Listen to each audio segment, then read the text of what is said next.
News 25 is brought to you by Golden Casino Group, where you'll always find great fun, good food, and fantastic entertainment, all at Gold Town, Lakeside, and the Pahrump Nugget.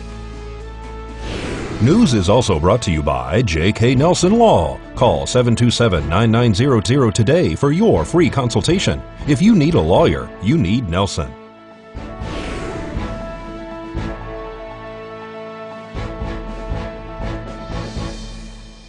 A marijuana lounge is approved by commissioners, and 2 festivals are approved in Lincoln County. News 25 starts now.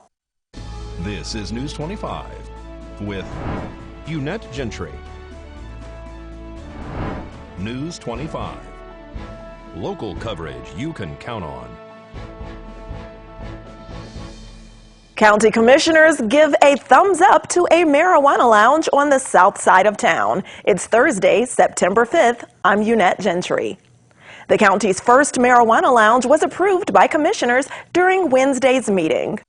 At the recent Board of County Commissioners meeting, discussion was had regarding a recreational marijuana establishment license for cultivation and one for production, and a medical marijuana establishment license, one for production and one for cultivation, on 3171 East Tillman Street. The meeting kicks off with a motion made by Commissioner Blundo to approve all the licenses. The hours of operations for this marijuana lounge would be from Monday to Friday, 8 to 5. The marijuana lounge would operate on Monday to Friday, with the hours of operation being 8 to 5. The company would have a maximum of 2 employees for production and a maximum of 4 employees for cultivation. According to the backup, the company management has previously demonstrated its capabilities in other locations and desires now to utilize some of that equipment and infrastructure, including a temporary trailer here in Nye County. According to the backup, the building that would be on East Tillman Street would be a 2-story building. Commissioner Blundo makes a comment.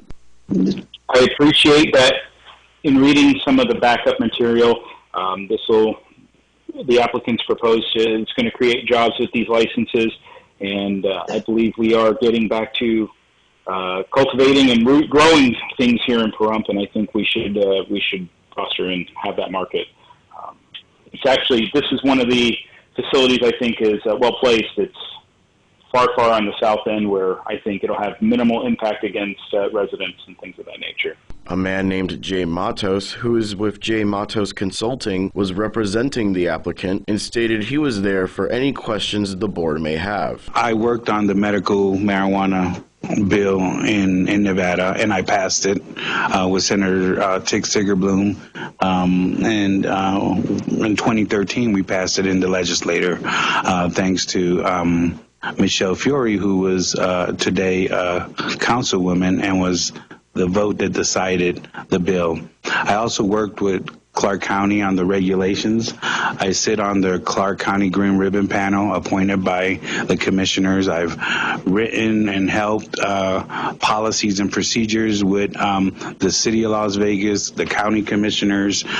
So I'm here not only just for this, but to answer any question that anyone here has, because there's a lot of companies and others that would like to come into Nye County, and there's a lot of confusion in this industry. Is very heavy opinionated, and when I got into the industry, I got into it for the medical reasons and understanding how important it was. The chairman calls for the vote. This time we'll call for the vote. All those in favor say aye. Aye. Aye. Aye. Aye. Thank you. Got it. I vote. And I'll stay after for anyone. Ready.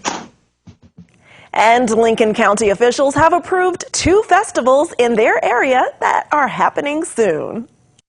Lincoln County commissioners gave permits for 2 Storm Area 51 themed festivals. The first one being Alien Stalk, which is going to be held from September 20th to the 22nd in Rachel, Nevada. And the second one in Hyco, which is called Area 51 Base Camp. That is at the Alien Research Center, about 40 miles from Rachel. Both of these festivals have organized their detailed plans and insurance coverage to the commissioners, including the large law enforcement and emergency responder presence. In Hyco, at the Alien Research Center. This is where they say that Lincoln County law enforcement will be stationed, as well as media. Both of these alien-inspired events came after the Facebook post that was originally a joke about storming Area 51. Over 2 million people responded saying that they would attend. Lincoln County and Nye County both signed a declaration of emergency in response to the influx of people expected for these events. Heading up the Alien Stock Festival is the owner of Little Alien Inn, who has been selling parking passes and camping spots for her property and adjacent properties. Alien Stock says that they're not charging for the entry to the festival grounds. However, the parking spots start at about $60. You can get a camping spot, but media, they're asking to pay $1,000 for the weekend to park. There's also food trucks expected at this location. Including a gourmet food truck, and even one that caters to vegan, vegetarian, and gluten-free diets. The festival has sold over 700 parking passes so far. At the Area 51 base camp, they've sold about 250 tickets for about $51 each. They plan on having speakers at their event and a Netflix documentary called Bob Lazar, Area 51 and Flying Saucers. Alien Stock hasn't detailed who will be performing, but they promise a music and art festival, including country music, rock and roll, and dance music. They suggest that you bring cash instead of credit cards because they have little or no service out there in the desert. Also, attendees are urged to bring lots of water. No animals are allowed unless they are service animals. And as far as alcohol, you're not allowed to bring outside drinks inside the main stage grounds or backpacks, and organizers forbid weapons of any type to be brought within the town of Rachel during this event. There's charter buses available from Las Vegas. To find out more information about Alien Stock, you can go to alienstockfestival.com. To find out more about the Storm Area 51 Base Camp, you can find them online, or you can go to the Alien Research Center website. For all sorts of parking information, you can go to alienstockparking.com. Organizers are urging those who are attending this event to make sure to fill up your car with plenty of gas. We'll have more national and international news when we return. This segment of the news is brought to you by Pahrump Cardiology, located at 1397 South Loop Road in Pahrump, Nevada. Call 775-210-8333 for an appointment. Dr. Tali Eric, proudly serving Pahrump since 2005.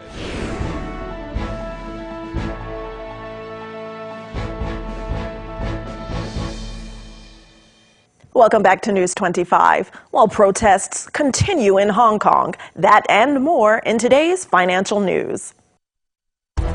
Here's Angela Miles with today's Business First Brief. Topping our news, protesters in Hong Kong are not done yet.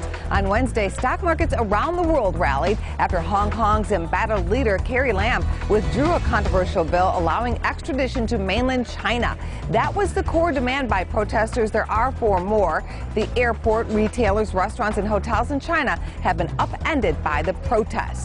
Back in the U.S., Nebraska-based Union Pacific is out with a warning. The railroad company expects to haul less freight into the last half of the year. Railroad freight volumes tend to be a hint about the health of the overall economy.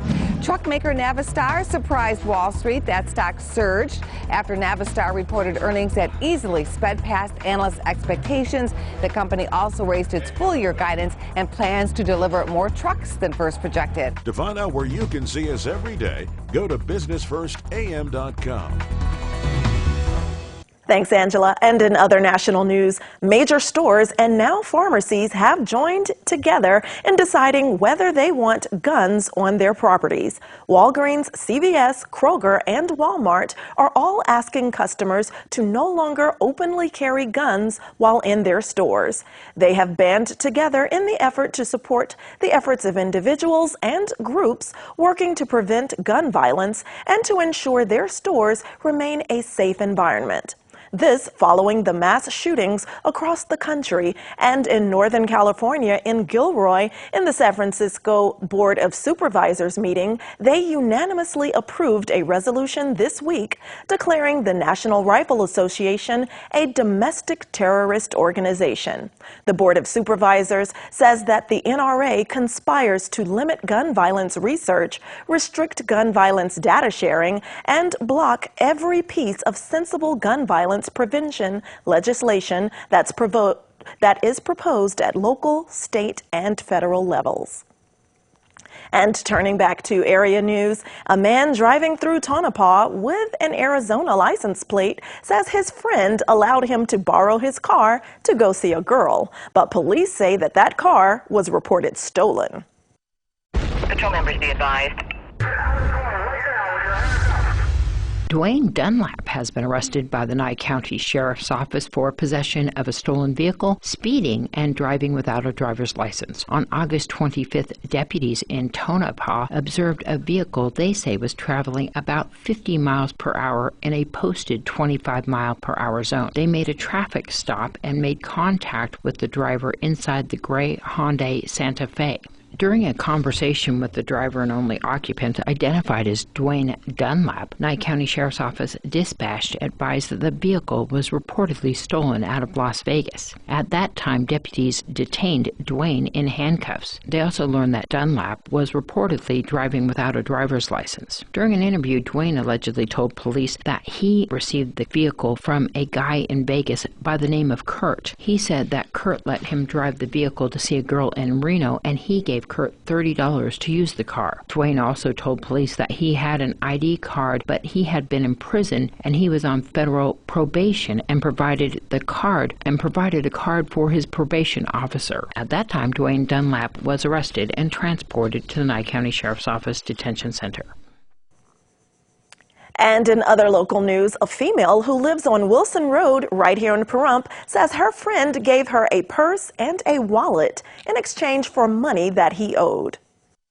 Jessica Miller has been arrested by the Nye County Sheriff's Office. On August 20th, deputies were dispatched to a location on Linda Street in reference to an auto burglary. Upon arrival, they spoke with a female who said that she had come home early from work because she had a headache and went to go rest, leaving her belongings and her car unlocked. When she woke up, she went to her car to retrieve her items, but they were missing. She also received a text message from her bank advising her to confirm a purchase at Walmart in the amount of $597.41 and a $40 purchase at Horizon Market. At that time, the victim says that she realized that someone had stolen her property and was attempting to use her debit and credit cards. She also said that her son's iPhone and her prescription Xanax were also taken from her vehicle. Deputies responded to Walmart to look at the video surveillance recordings. They say that they observed a female with blonde hair, a beanie, and a sweatshirt using the cards for purchases. They say that they recognized her immediately as being Jessica Miller. They responded to Miller's address on West Wilson Road and spoke with her. According to the report, Jessica told police that she was owed money from a friend and that he had given her a purse with credit cards and a school identification card inside. She said that she had suspicions that the items were stolen, but her friend told her that they weren't, so she believed him.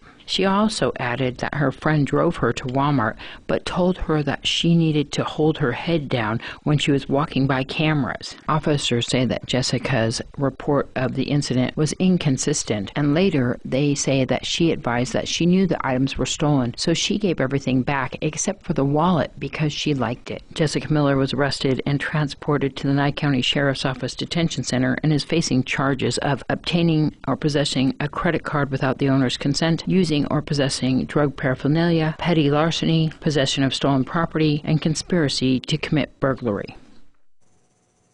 And when we return, details on the death of a budding young country music star.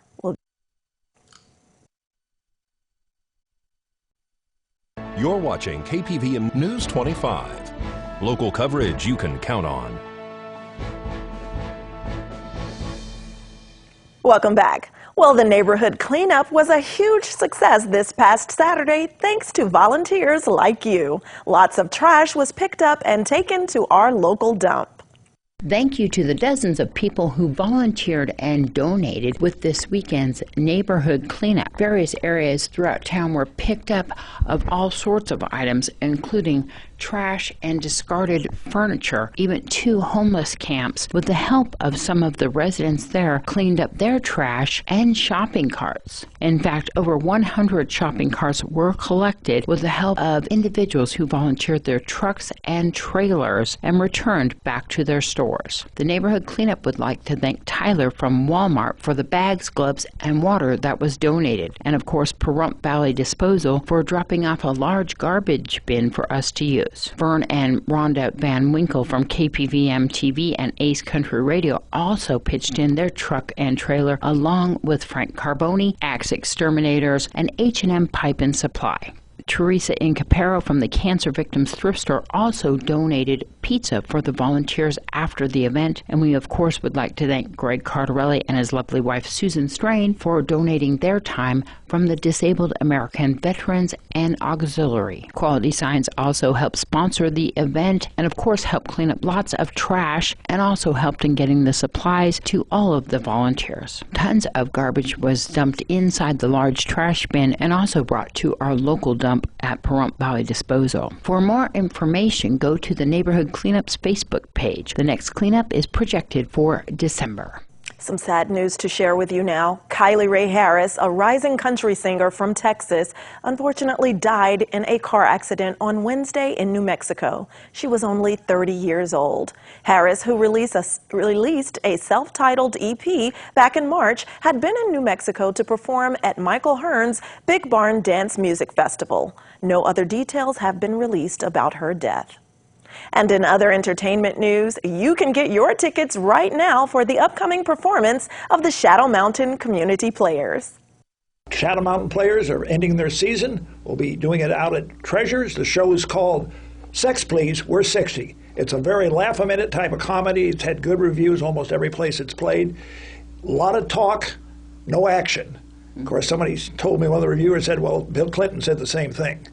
But it's a core of our group, basically. There's 5 of us involved in it. And like I say, you get your tickets at the library, it's $25. Otherwise, it's $30 at the gate. There is a lasagna dinner that comes with it, which is lasagna, either veggie lasagna or meat lasagna, green salad, garlic bread, and dessert. I play a character called Bud Davis, but he calls himself Bud the Stud. Basically, he believes that this bed and breakfast where the show takes place, the women come there because of him. By the time the show is over, I think attitudes change a little bit on it. Doors open 5:30. At 6 o'clock, the meal is served. At 6:30, they clear everything out there. So by 7 at least, the show is started. Sometimes it even starts a little earlier than that. The dates are the 13th, 14th, which is this next coming weekend, and then the weekend after that, the 20th and 21st. If they can't buy at the library, buy them at the gate. But you save $25 buying at the library. Yeah. And the library kind of likes having people come in they haven't seen before, too. Yeah, you save $5, right? Right, per ticket. And that's not a bad deal for dinner and a show for $25. Exactly. And this is our 15th year we're ending up. We hope to have lots more. Oh, it's an excellent comedy show. Come down and be prepared to laugh. News 25 Weather Cam is brought to you by Lerner and Rowe Injury Attorney's Office in Pahrump. In a wreck, need a check? Call 702-877-1500.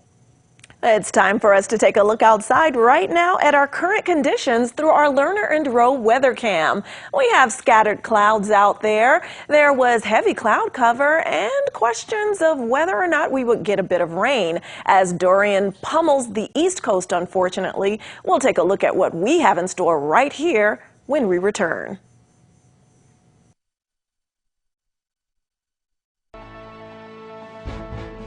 News 25 Weather is brought to you by Dairy Council of Nevada. The splash of cream in your coffee, the dollop of sour cream on your burrito, the melted toasty cheese on your pizza. Undeniably delicious, undeniably dairy. Enjoy what's real.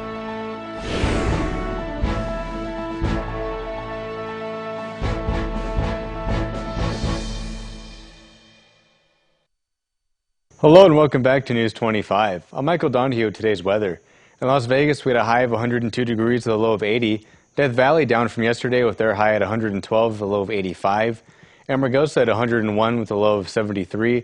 Beatty 96.67. Goldfield 84.57. Tonopah and Carson City both with highs of 85 degrees. Tonopah a low of 58, Carson City 55.